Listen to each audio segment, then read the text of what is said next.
Guys నమస్తే, నేను మీ నరేష్ అన్న. టీజీఎఫ్ సెట్ రిజల్ట్స్ అనేవి ఫేజ్ 2వి వచ్చేసాయి. అసలు ఇప్పుడు రిపోర్టింగ్కి వెళ్ళాలా లేదా ఈ సీట్ని క్యాన్సిల్ చేసుకోవాలని చాలామంది పేరెంట్స్ డైలమాలో ఉంటారు. నేను మీకు క్లారిటీ ఇస్తాను. ఎంసెట్ త్రూ వెళ్ళాలా లేదంటే ఏదైనా ప్రైవేట్ యూనివర్సిటీస్కి వెళ్ళాలా అని చెప్పేసి.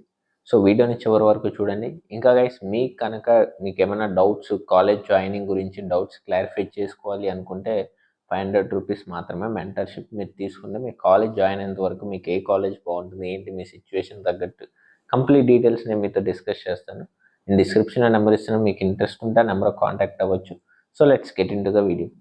గైస్ ఇప్పుడు టీజీ వెబ్సైట్ రిజల్ట్స్లో కొంతమందికి సీట్స్ అలాట్ అయ్యి ఉంటాయి, కొంతమందికి అలాట్ అయ్యి ఉండకపోవచ్చు.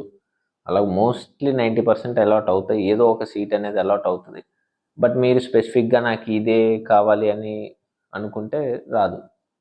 సో ఇప్పుడు మీరు ఎలా డిసైడ్ అవ్వాలి, ఆ సీట్ మీకు వెళ్ళొచ్చా లేదా అనేది మీరు ఎలా డిసైడ్ అవ్వాలి అంటే, నేను ఆల్రెడీ ప్రీవియస్గా వీడియోస్లో చెప్పాను, ఇప్పుడు కూడా చెప్తున్నాను. మీరు కనుక జనరల్ కేటగిరీ వాళ్ళైతే మీ ర్యాంకు, మీ టోటల్ ర్యాంక్, కేటగిరీ ర్యాంక్ కాదు, మామూలుగా common CRL, common ranking list, అది కనుక ఒక 15,000 లోపు ఉంటే మీరు ఎంసెట్ త్రూనే వెళ్ళండి, నేనే వెళ్ళమని చెప్తాను. నెక్స్ట్ ఈడబ్ల్యూఎస్ వాళ్ళైతే 25,000 లోపు ఉంటే ఎంసెట్ త్రూనే వెళ్ళండి. నెక్స్ట్ ఓబీసీ వాళ్ళు కూడా సేమ్ 25,000 లోపు ఉంటే, ఓబీసీ అంటే ఇంకా బీసీఏ, బీసీపీ అలా ఇంకా వాళ్ళందరూ 30,000 లోపు ఉంటే కనుక మీరు ఎంసెట్ త్రూనే వెళ్ళండి. నెక్స్ట్ ఎస్సీ ఎస్టీ వాళ్ళు 50-70, ఎస్సీ 50, ఎస్టీ 70,000 ఈ ర్యాంక్ లోపు ఉన్న వాళ్ళు ఎంసెట్ త్రూనే వెళ్ళండి, నేనే చెప్తున్నాను వెళ్ళమని చెప్పేసి. అదే కనుక మీరు ఈ రేంజెస్లో కాకుండా అవుట్ సైడ్ ఉంటే కనుక, కొంచెం బార్డర్లో ఉంటే పర్లేదు, 1,000-2,000 అంటే వెళ్ళొచ్చు, నో ప్రాబ్లం. బట్ ఈ బార్డర్లో కాకుండా ఉండుంటే, మీరు కొంచెం డిస్టెన్స్లో ఉండుంటే, ఇప్పుడు నేను చెప్పిన రేంజెస్కి మీరు వెబ్సైట్కి వెళ్ళటం అనేది కరెక్ట్ కాదు.